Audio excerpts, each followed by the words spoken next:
Hello, good day everyone. I am Karen Fernandez and my partner to this report is Miss Sassy and we are the group 18. Our topic is about autonomous regions, the search for viable autonomy in Muslim Mindanao, Southern Philippines by Miriam Coronel Ferrer. The learning objectives of this chapter is first identify, appreciate, and explain the nature and causes of the conflict in Muslim Mindanao. Second, recognize the major issues that confound the search for viable autonomy. Third, differentiate and examine the features and problem of various autonomy initiatives since the 1970s. Evaluate the difficulties of the current ARMM and identify alternative political arrangements to address the conflict issues. Okay, now let's proceed to the introduction.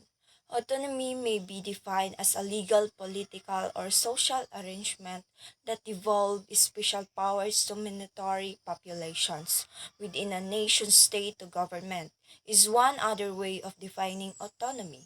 There are generally two types of autonomy, territorial and non-territorial. Territorial autonomy or the granting formal jurisdiction authority within a larger political entity is suited to cultural groups who are distinct from the majority population and are concentrated in geographic areas. The population in an autonomous territory enjoys self governance or the exercise of distinct powers, which may include fiscal, legislative, security, education, and development planning. The degree of autonomy depends on the range of powers devolved and function decentralized. The cultural rights of dispersed minority religions or ethnic population sharing space within the majority population can also be protected by providing them with non-territorial autonomy. This form is sometimes referred to a personal, functional, or institutional autonomy. It allows for the protection of rights, freedom, and self-management of religious, educational, and economic activities of members of a minority cultural group not treated as a distinct jurisdictional or administrative unit due to being dispersed in non-contiguous areas. In particular, we will be looking at the institution of autonomous regional governments as an alternative to the separatism or secession demanded by the segments of the Muslim population. These claims for a separate state government, Bangsamoro homeland, were first articulated in the 1960s. This to date, the search for a viable autonomy for the Muslim population in southern Philippines continues to challenge the Philippine state whose interest is to preserve state sovereignty and territory. The three different autonomous governmental setups had been established in Mindanao since 1979. The institution of these autonomous governments followed political negotiations conducted between the government and Moro rebel representatives, notably the Moro National Liberation from MNLF. And now let's proceed to the first part, the nature and causes of the armed conflict in Muslim Mindanao.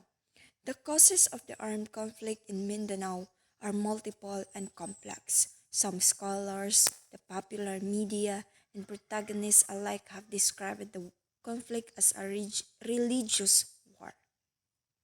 This perception may have been fed by the way the Spaniards framed and justified their colonization campaign in the past, resulting in deeply ingrained prejudices held between the Christianized groups and believers of Islam.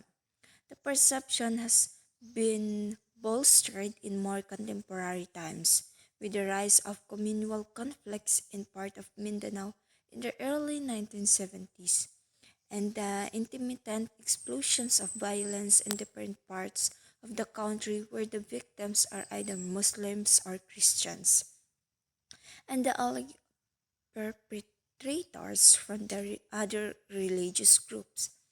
A deeper understanding of the conflict will reveal significant historical, social, political, and cultural underpinnings.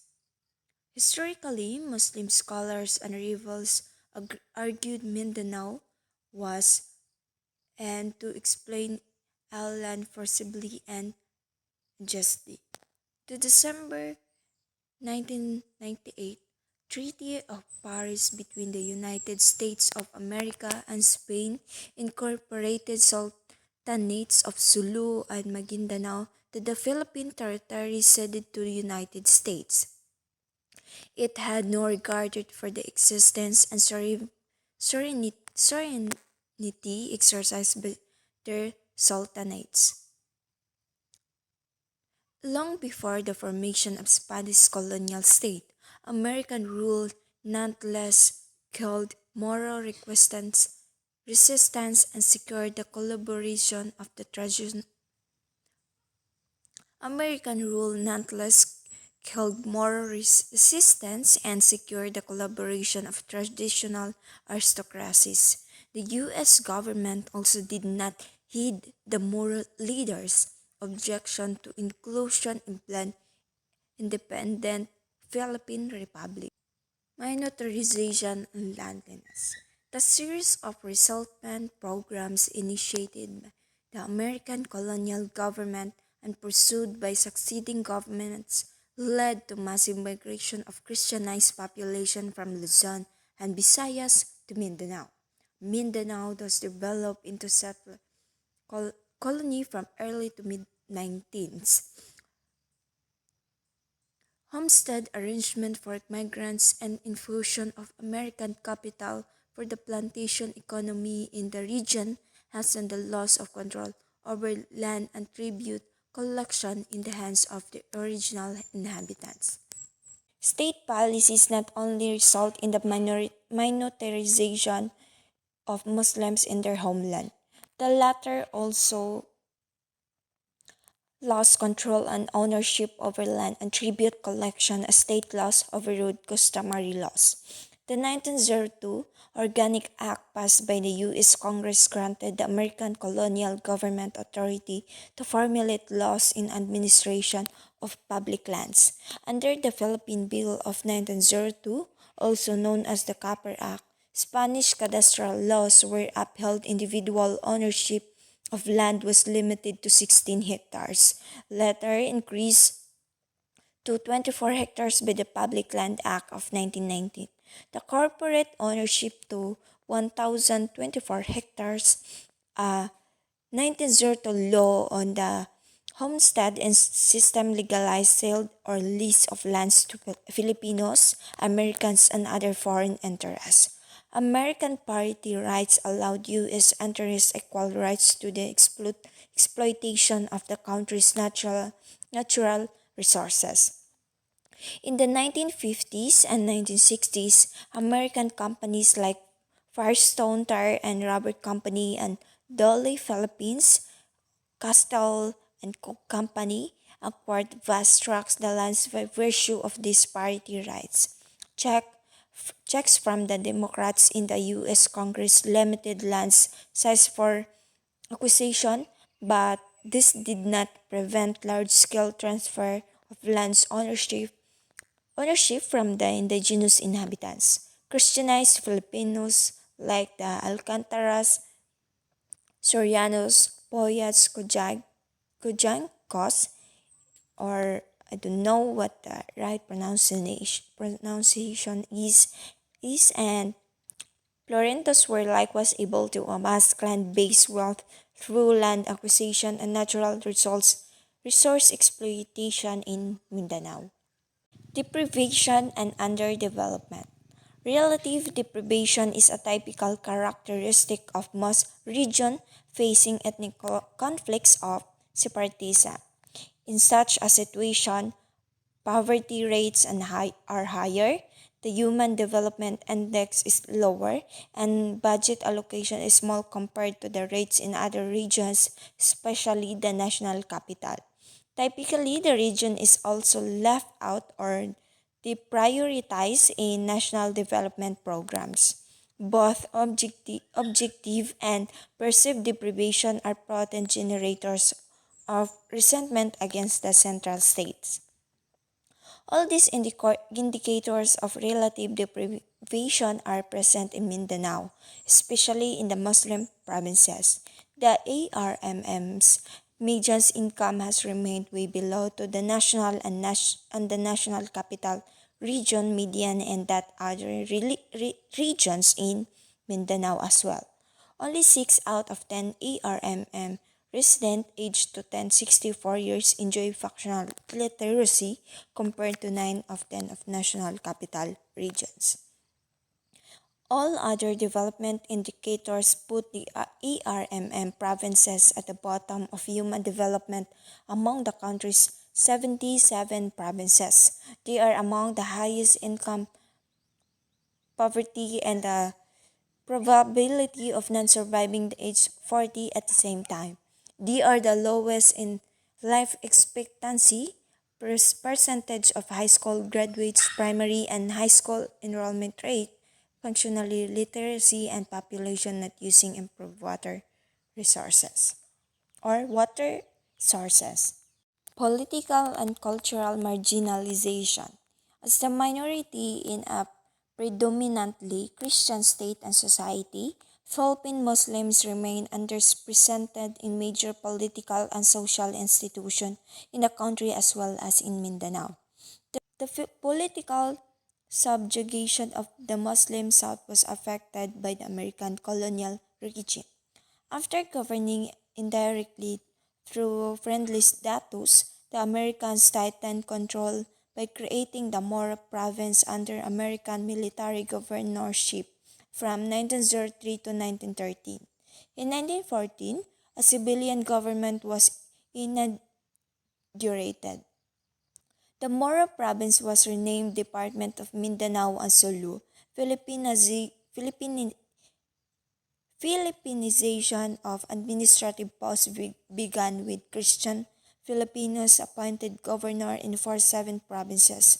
By 1920, Christian Filipinos occupied all governmentship. Some Moros were appointed but not only at the provincial board level.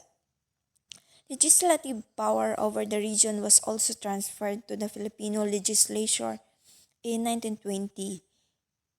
In 1920, a Christian Filipino was appointed direct. In 1920, a Christian Filipino was appointed director when the department gave way to the Bureau of Non-Christian Tribes and later in the 1936 to the office called the Commission on Mindanao Sulu. Communal violence and militarization. The 1968 Bida massacre, where Tausug trainees recruited by the army for secret training were allegedly summarily killed, was a major national controversy that galvanized Muslim resentment against the central government. Violent land disputes and other social tensions eventually gave way to the formation of vigilante groups in vigilante groups in 1970s protected their respective interests and in the other cases acting effectively like private armies of powerful politicians or rich Christian Muslim landowners. Although attributable to other factors like conflicting class, lands, and electoral interests, armamentation became a popular resource and religious divides was highlighted. Muslim socialism was one of the Ferdinand Marcos justification for declaring martial law. Fighting between government and Moro groups led by the MNLF was most intense in early years of martial law, that is from 1972 to 1976. During these years, approximately 75% of Philippine army, which had grown fourfold to become 250,000 strong, was deployed in Mindanao, fighting with the North. Muswari-led MNLF never reached this scale of violence again. However, in 2000, under the Estrada administration, the impact of war waged against the Moro Islamic Liberation Front or MILF on civilians reached almost similar levels of displacement. Other killings and violent incidents in the region are attributable to family feuds and the practice of rido or exacting retribution of a wrong committed against member of a clan. Occasion, Occasional clashes between members of the two major Moro rebels group and Bandarity. For the second part, the autonomous regional governments in southern Philippines. An autonomous government is intended to allow for self-governance within a spatial arrangement in order to realize self-determination of cultural groups.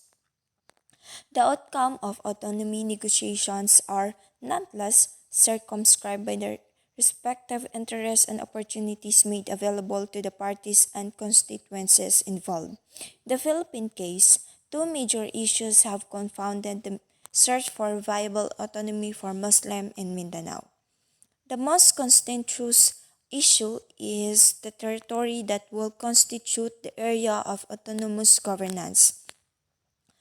As noted, the MNLF consider all 21, now 23, provinces of Mindanao part of the Bangsamoro homeland, while the 1976 Tripoli Agreement scaled down to MNLF's coverage claims to only 12 of the 21 provinces and added Palawan to make 13 provinces. The reality is that even within this more limited coverage, majority of population in these provinces are already non-Muslims. The second problem relates to the appropriate mechanism and processes to arrive at such an autonomous arrangement. Conscious of its sovereign powers, the national government has always insisted on upholding constitutional process. Thus, it had always required the holding of a referendum that would determine the coverage of an autonomous government. By their nature as anti-state forces, rebel groups do not see themselves necessarily under the ambit of constitution over for a minority population. Decision-making or legitimizing mechanism founded on majority rule, such as plebiscite or referendum, are inherently skewed against their favor.